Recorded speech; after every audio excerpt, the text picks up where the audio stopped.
Hello, I am thrilled to welcome everybody to the Reach Higher Career App Challenge Demo Day.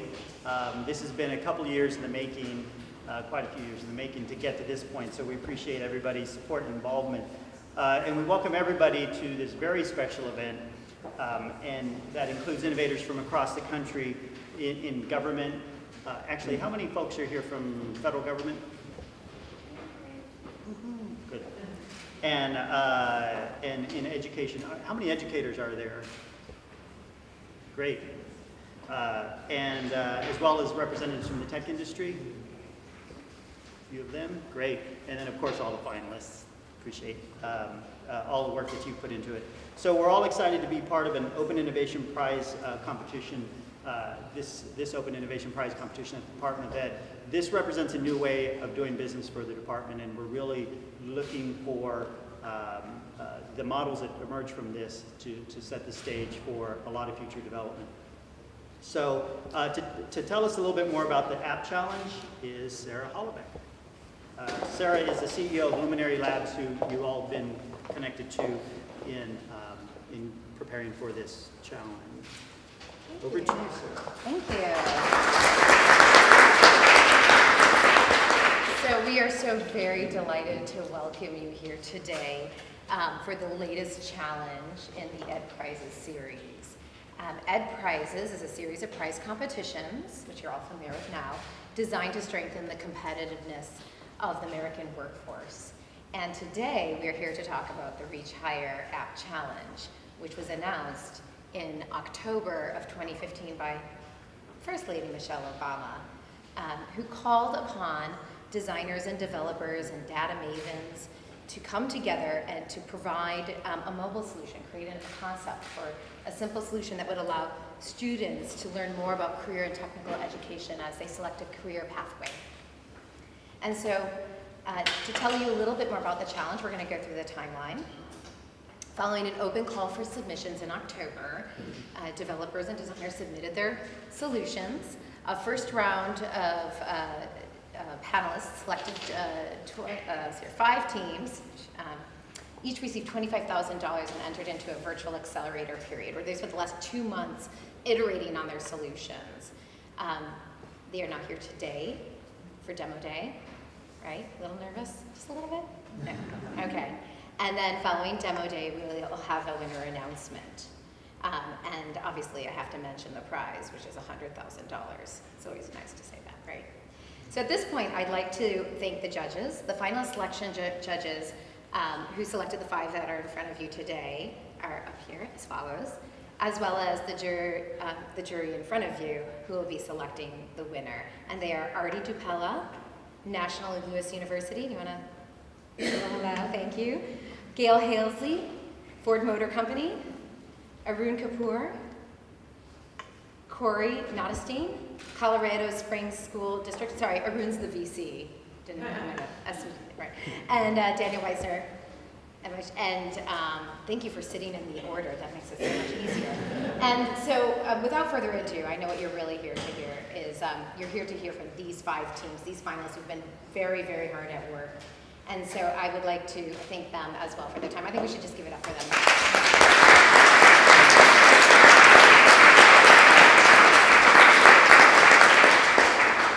Always respect the innovator and the time and the treasure that you give up to participate in a competition, just as we respect the time and talent that you provide as the jury. We also had a wonderful suite of mentors who gave time to support these people, and some, is Natalie or anybody here, I'm not sure if we have some mentors, but let's just give them a round of applause. Also to our sponsors, we have a few of them here. Actually, who's here? Raise your hand. IBM, Microsoft. So can you? Oh yes, hello. Thank you guys. And actually, a few housekeeping points. So if you did not figure this out already, we have a Wi-Fi network. It's called Guest Wi-Fi. Really easy. This is the password. This is your one time. Take the picture. Bathrooms are located at the end of this middle hallway, and there'll be a 10-minute break after the pitches before the demos. We encourage you to make use of social media, so please feel free to tweet using the Reach Higher app hashtag, share on Facebook. You can also follow This is where I go into commercial. You can also follow US EdGov Ed Prizes or Reach Higher if you'd like. And a little bit on how this is going to work next. Each team will get 10 minutes to present to you and to the jury. They will then have 8 minutes for questions and answers. After that, they will then, after we're closed, we'll have the break, and then we'll do some short demos. Did I miss anything? No. Okay, so we have to thank one more person, and before I introduce him, I'm more used to demo days where maybe there's a tablecloth on the table, right? It's pretty scrappy, you're in like a garage or something like that. Like, thank you, Eric, for making this room possible. This is like probably the coolest demo day ever.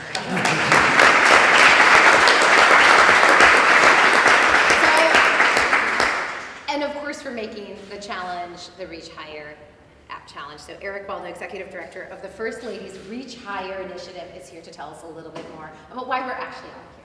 Thank you.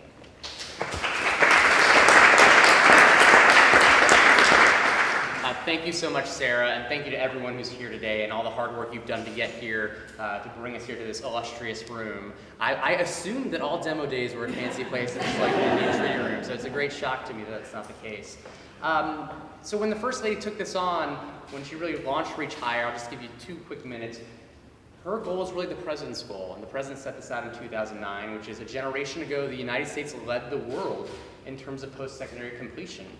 Whether at a 2-year degree, a 4-year degree, a community college, or certificate credential, we were #1, and that helped drive innovation and the economy and a rise in middle class for this country to help us lead in the 20th century. And if we want to continue to lead in the 21st century, the president said we need to reclaim our spot as #1, because we've fallen all the way down to 12th among industrialized nations. So he said we have to set that goal that we want to be #1 again in the world, and that's the goal he set for all of us. So that's all of our work we do from cradle to career is focused on that outcome. Because we know in today's 21st century global economy, a high school education just isn't enough anymore. But we also know that we need everyone doing their part in this effort. And the First Lady, when she said she wanted to work on education, it became clear that this is the work she wanted to do. You may know that the First Lady herself is a first-generation college graduate.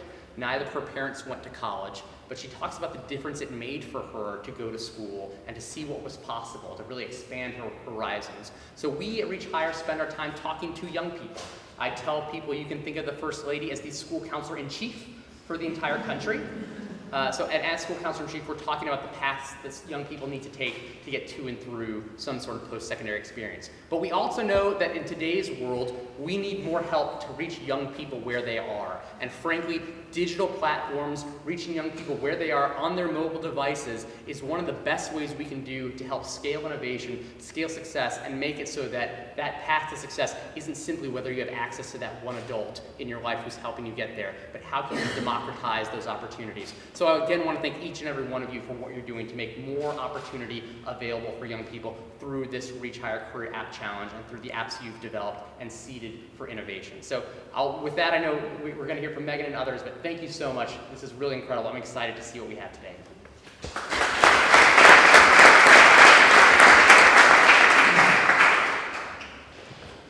Thanks, Eric. And I want to introduce our Deputy Assistant Secretary for the Office of Career, Technical, and Adult Education. She has a lengthy resume and bio, but I asked her about her bio, and she said, please just introduce me as a native Washingtonian.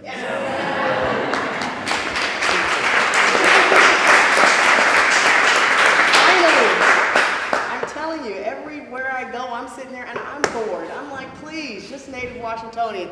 Thanks so much for being here. Thank you, Eric, for this room. I mean, I remember years ago when I first walked in here, I said, wow, the meeting had ended. I was still standing here. They said, your waves have expired. You have to leave. This is a gorgeous, gorgeous room.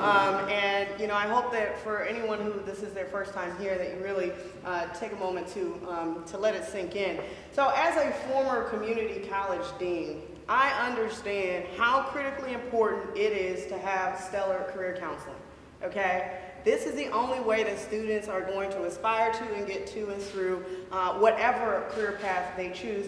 And school counselors provide that critical link, right? Now, who here has had a student or even an adult say, I want to be a teacher, I want to be a nurse, I want to be a firefighter? Anybody? Okay, you've heard that, right? You've heard that because people see that throughout their lives, and for the most part, they know what they do. Now, who here has heard a child or an adult say, I want to be a phlebotomist, or I want to be a health information management coder, or a system security and exploitation engineer? Have you heard that? No, neither have I.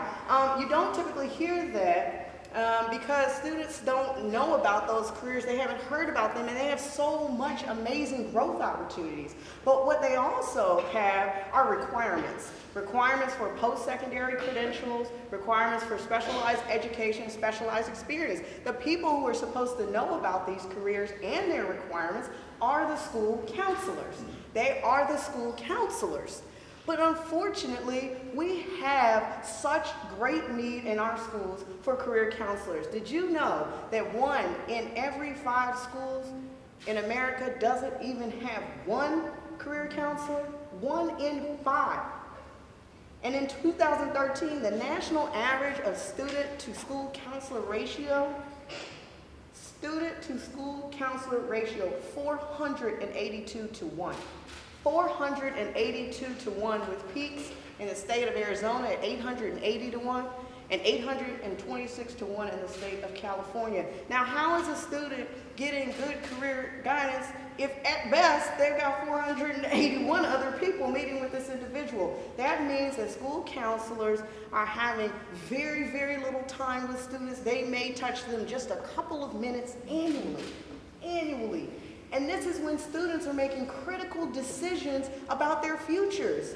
If the school counselor doesn't know about the careers or the requirements that it takes, and now you have students who are making decisions based on that, they're choosing which credentials to pursue, right? Which will help dictate where they want to go to school. These are critical decisions for these students and their future earning potential, and their ability to achieve their dream. So we take this situation very seriously at the U.S. Department of Education, and that's why we're so excited about the Reach Higher Career App Challenge. I'm so glad it doesn't have an acronym. I'm trying to tell you, in government, if I get enough, what would it be? RHCAC. You know, I done said it, so now they're going to make it an acronym. Okay. But together with everybody in this room, you know, we are reaching beyond traditional boundaries to come up with new solutions. All of you have joined us in this mission, and we are so thankful and appreciative for all that you have done. You are in some way helping to equip our counselors with the tools that they need to give those students the advice and the guidance that they deserve, and we thank you for that.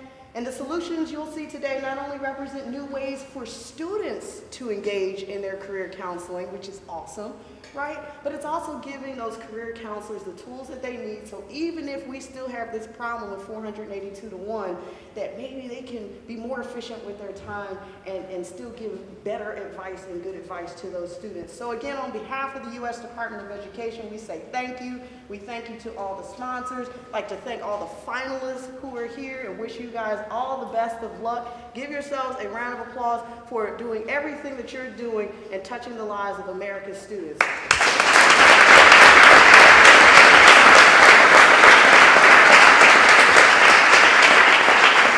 I'm sorry, Ms. Smith, but I actually have your bio. And I think I just messed up the picture show. I apologize, because we need to have your picture with your bio. Now, in September 2014, President Obama named Megan Smith the United States Chief Technology Officer. Man, boom, hashtag that, right? I mean, now that, let me say it again. She is the United States Chief Technology Officer in the Office of Science and Technology Policy. In this role, she serves as an assistant to the president. As U.S. CTO, Smith focuses on how technology policy, data, and innovation can advance the future of our nation. Megan Smith is an award-winning entrepreneur, engineer, and tech evangelist. She most recently served as vice president at Google, first leading new business development, where she managed early-stage partnerships, pilot explorations, and technology licensing across Google's global engineering and product teams for 9 years, and later serving as a VP in the leadership team at Google X, where she co-created the company's Solve for X Innovation Community Project, as well as its Women Tech Makers Tech Diversity Initiative. During her tenure, she led the company's acquisitions of major platforms such as Google Earth, Google Maps, and Picasso. And thank you for Google Maps, because MapQuest is amazing. Megan previously served as CEO of Planet Out, a leading LGBT online community in the early days of the web, where the team broke through many barriers and partnered closely with AOL, Yahoo, MSN, and other major web players. Megan was part of designing early smartphone technologies at General Magic and worked on multimedia products at Apple Japan. Over the years, Megan has contributed to a wide range of engineering projects, including award-winning bicycle lock, space station construction program, and solar cook stoves. She was a member of the MIT student team that designed, built, and raced a solar car 2,000 miles across the Australian outback. You know about that. She holds a bachelor's and master's in mechanical engineering from MIT, where she completed her master's thesis work at the MIT Media Lab. I haven't done any of that. That's why I'm introduced as a native Washingtonian, and that's why she's the Chief Technology Officer of the United States of America.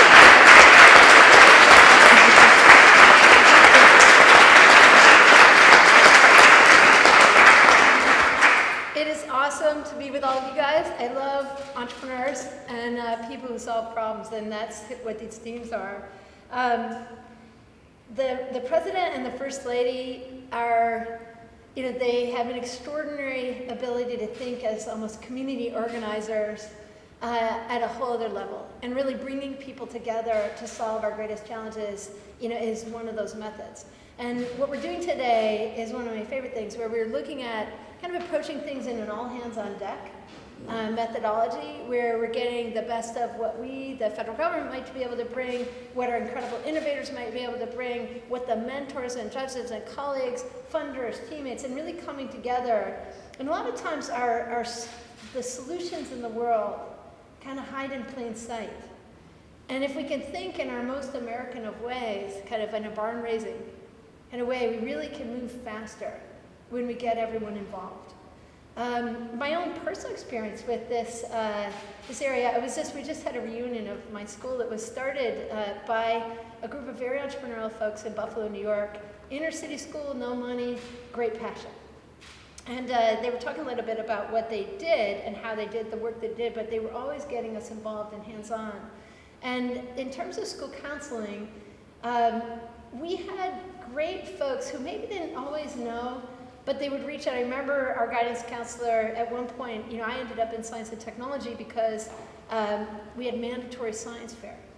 And so we got clued in by our teachers and counselors to try this method, designing, something that most kids don't get the chance to do, because the way we're teaching science and technology today is often a little pretty boring or intimidating, rather than teaching it like art and music class. We don't make it hands-on and fun, and it was, for me, it was during the energy crisis. President Carter was putting solar panels on the White House. And so I, as a kid interested in helping in the world, was able to learn because my teachers set the stage and created an environment for us to learn to apply science and technology to that. So all of my science fair projects as a kid were all green energy and energy tech, solar and wind and those projects. And one person, one of our counselors one day handed me an application that had randomly gotten to our school back in the pre-web days when paper went around about a National Science Foundation program at the University of Colorado on solar energy and energy engineering. They're like, oh, you should go to this. And so I applied and I went, and I ended up in this amazing program that NSF, the feds doing their thing, had collected kids from all around the country and got us to have an experience. So I learned that was engineering, that thing I was doing. And so when I came back, our counselor Xeroxed a page out of this one book that listed all the schools who were kind of top for mechanical engineering, which is what I was interested in. And I just started applying to some of them. And it was through these little serendipitous moments, these light touches, that allowed me to have an incredibly adventure-filled technical experience and participate in the world at a whole other level and team up with other people. We have 5.8 million jobs open in the United States. And 600,000 of them are in the area of tech and IT and user interface design and digital marketing and these kind of very fun places that you could work. But our challenge is the networks are all disconnected.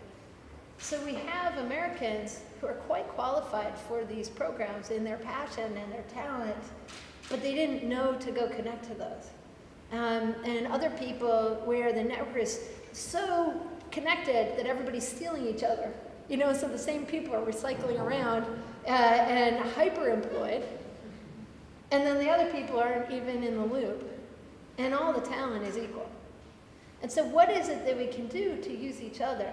And what I love with the challenges that you're talking about, the use of technology in the network, it takes a network, you know, to solve this problem, a network of us using the digital network that we have, that we sit on top, that can really make this change that we need to see. And so the work that I really applaud my colleagues at Department of Ed and the Reach Higher team to say how we're going to do this in this new modern way, which is using the internet, which all our kids have some kind of connection to in most cases. We are working on amazing work. The FCC has modernized the E-rate program, and the president has led us on Connect Ed, working hard on Connect Home, and getting that gap of that last 20 to 30% of Americans who are not in broadband, getting the classrooms on. We're halfway to the point where the classrooms, you know, have high-speed broadband. We're working on the rest. We're going to hit those goals.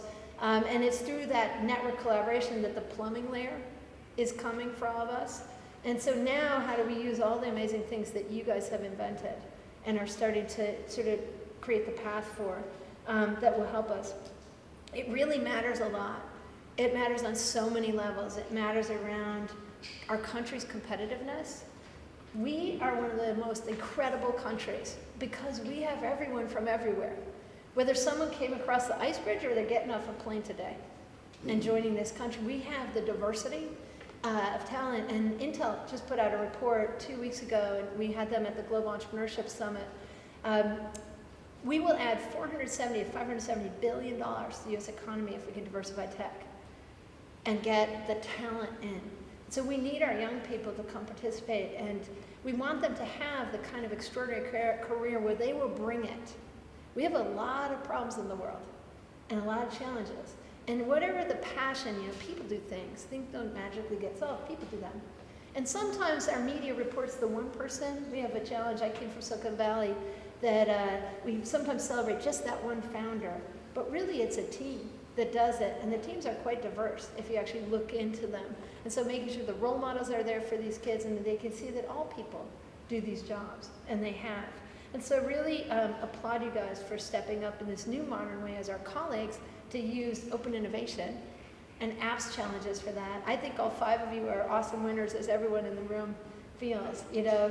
And it'll be the classic luck of the combination of what the judges need to see on the one that ends up with this funding, but the rest of you will go get some funding somewhere else too.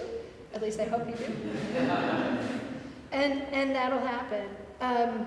But we're really trying to move in these new ways. I know Lisa Glopter is here, the United States Digital Service Lead for the Department of Ed. The President's working to modernize, and the Department of Ed team, how we deliver services. So we're also working on our apps and what we're going to deliver. And we're looking at what kind of data we can release so you guys can do even more of this work. But how do we network and get folks connected in the way that they could? Just check and see if there's anything else I want to talk to you guys about. So it's in the collaboration that we solve all these problems and motivating all these kids. So I'll leave you with that, really looking forward to seeing what everybody's been up to. And again, back to this room. This room is, comes from the moment when the industrial age began, the American century after the Civil War. This building was built in 1871 to 1879, and the first State Department. This is the Department of the Navy, Department of War, and then on. And so you're in this naval space, so there's a lot of imagery around you that's from that. But liberty, justice, art and science, and technology and industry surround us, and it's really all of the topics. And how do we get those who will bring solutions in all of those spaces, the kind of network connection they deserve to activate all of their talent? I was lucky to be taught by Professor Bose, like Bose speakers. Got to take acoustics with him. He's no longer alive. But he always said is, if you can find the thing that you're deeply passionate about, do that. And so I think that's really what the essence of career coaching is. It's reaching into each kid and trying to see what it is that they love and connect them to the tools that let them bring that at a whole other level. And that's what you guys have done, so thank you. And looking forward to it.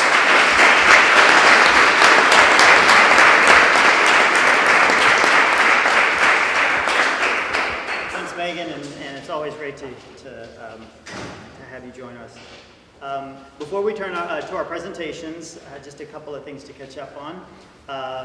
The format will be each finalist team will have a 10 minutes to present, followed by up to 8 minutes of Q&A with the judges. The audience will not be accepting Q&A from the audience, but only the judges. So, and then following the presentations, each finalist team will have 10 minutes to demonstrate their solutions to the judges at the back of the room. And the audience is welcome to stay for those presentations and observe the demonstrations. So again, thank you to all the judges and thank you to all the finalists for coming here today. The timing, where is the timer, the official timer? Where is it? Can you stand up, Chris, please? So Chris is the official timer, and he has the official time clock on his lap. So we are going to hold you very strictly to the 10-minute limit. So once we start clapping, is your time up. So that's your time, whether you're finished or not, you're finished. So with that, it is, let's see. Okay, so now on to the presentations.